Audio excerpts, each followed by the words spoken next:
এখন ঠুস আছে দেখি যে আমার দিদা বাবা ছেলে মেয়ে দেখে তো আপনাকে হ্যাঁ তিনটার ভিতর একটা নাই দাদু আবার দুইটা বিয়ে করছে হ্যাঁ নাই তো একটাও নাই দাঁত নাই না হ্যাঁ গোসল ও আচ্ছা আচ্ছা ও গোসল করবো মানে স্নান করবেন স্নান করবে তারপর খাবেন ঠিক আছে তারপর খায় না ওরে বাবা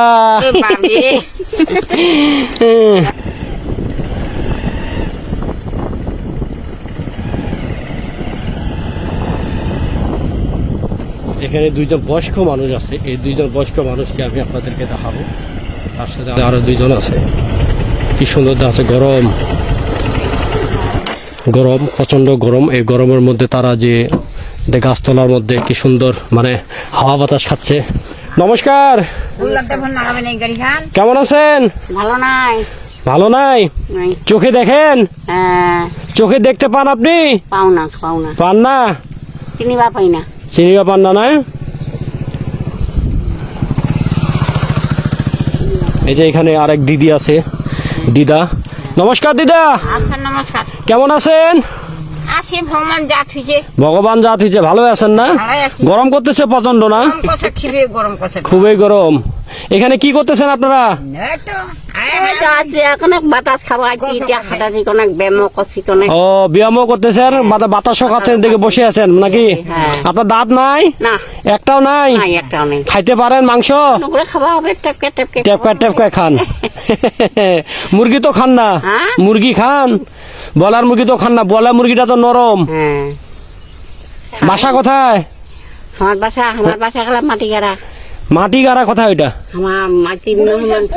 ও বড় বিষের পুব এত দূর কেন আসছেন ও বেটির বাড়ি আসছেন মেহমান খাইতে আসছেন বেটির বাড়ি আপনাদের বাসা এখানে ও আচ্ছা আচ্ছা আমারও দিদা ছিল আমার দিদা ঠিকঠাক ওই দিদার মতো দেখতে অনেক সুন্দরী ছিল মারা গেছে আর দিদার সাথে সবচেয়ে বেশি সময় আমি কাটাইছিলাম খুব আদর করতো আমাকে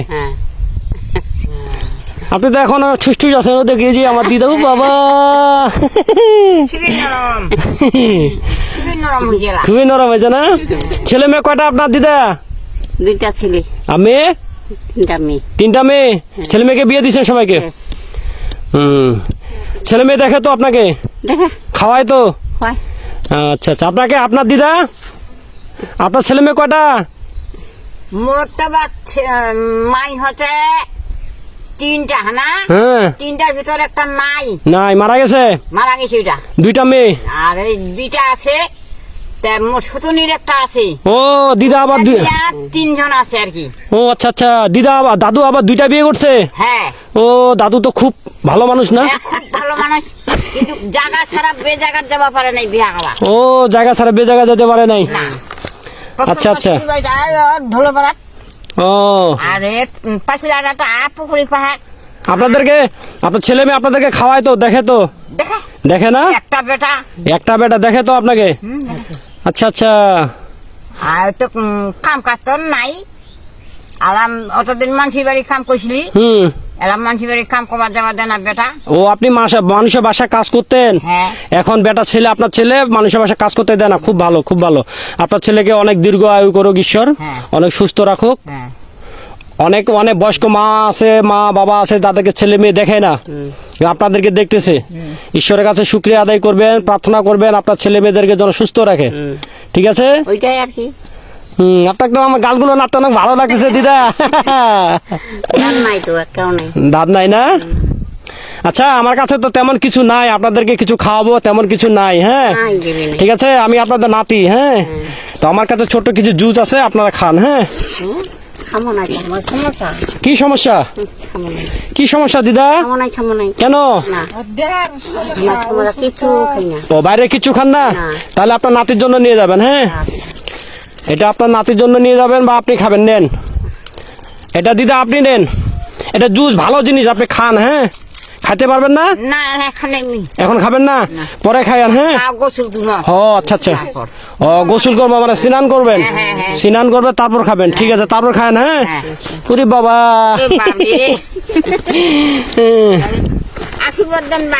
হ্যাঁ আশীর্বাদ করিয়েন একটু হ্যাঁ কাকিমা এটা আপনার জন্য হ্যাঁ কাকি ভালো দেখা হলে না করেন কিন্তু আবার দেখা হবে। হ্যাঁ, আমরা কিন্তু চিনিয়া পাবো না। আমি কথা বলবো আপনাদেরকে, আপনাদের সাথে দেখা হলে নিজেই কথা বলবো। আচ্ছা। তো অনেক সুন্দর লাগলো এই মুহূর্তটা আজকের। আসলে আমারও দিদা ছিল, আমার দিদা গত 5-6 বছর হয়ে গেল মারা গেছে, দাদু মারা গেছে। তো আসলে এই ধরনের মানে বয়স্ক মানুষ দেখলে আমার খুব ভালো লাগে। দেখেন দাদু মানে এখন বর্তমান যে এই দিদার অবস্থা বর্তমানে একেবারে ছোট বাচ্চার মতো। দেখেন যখন আমরা মায়ের গর্ভ থেকে আমরা যখন জন্ম নিয়েছিলাম তখন কিন্তু আমাদের দাঁত ছিল না। এই দিদার দেখেন দাঁত নাই। দিদা আপনার দাঁত আছে? ওই দিদারও দাঁত নাই। এই দিদা দুটাকে একেবারে বলা যায় ছোট বাচ্চা, ঠিক না কাকিমা? একেবারে ছোট বাচ্চা বলা চলে। কারণ আমরা যখন মায়ের গর্ভ থেকে এই পৃথিবীতে আসি তখন কিন্তু আমাদের দাঁত ছিল না, কথা বলতে পারতাম না, খেতে পারতাম না। আমাদের মা যেটুকু খাইতো সেটুকু আমরা খাইতাম সময় মতো। আমার মা বাবা আমাদেরকে খাওয়াইতো। ভালো থাকেন। হ্যাঁ, নমস্কার। নমস্কার কাকিমা, ভালো থাকেন। হ্যাঁ, তাও তো চিনিয়া পারি না না, তো দেখা হলে অবশ্যই অবশ্যই। আমি যদি আপনাদেরকে কথা রাস্তা থেকে আমি কথা বলবো। হ্যাঁ, আমার তো আমরা কথা কইবা, আমার তো বাড়ি হচ্ছে মাটি কাটা। যদি কোথাও দেখি দেখা হয় রাস্তায়। হওয়া যায় না হচ্ছে। হয়তো হয়তো। আচ্ছা, আমার কিন্তু চিনিয়া পারিব না। আচ্ছা আচ্ছা আচ্ছা, আমি কথা বলবো নিজে। কথা কবা হবে। আচ্ছা ঠিক আছে। কথা কবা পাবো না, আমার তো চিনিয়াই পাবো না। আচ্ছা ঠিক আছে, ভালো থাকেন। হ্যাঁ, নমস্কার। অনেক ভালো লাগলো আসলে, কি আর বলবো। কারণ আমি এই জন্য মাঝে মাঝে গ্রামের রাস্তায় চলে যাই, বস্তিতে গ্রামে চলে যাই। এই গ্রামে মেঠোপথে মাটির রাস্তাতে চলাফেরা করি, কারণ এই পরিবেশগুলো অনেক সুন্দর। এই যে আরেক দাদা প্রচণ্ড গরমের মধ্যে শরীর থেকে গেঞ্জি খুলে ফেলছে।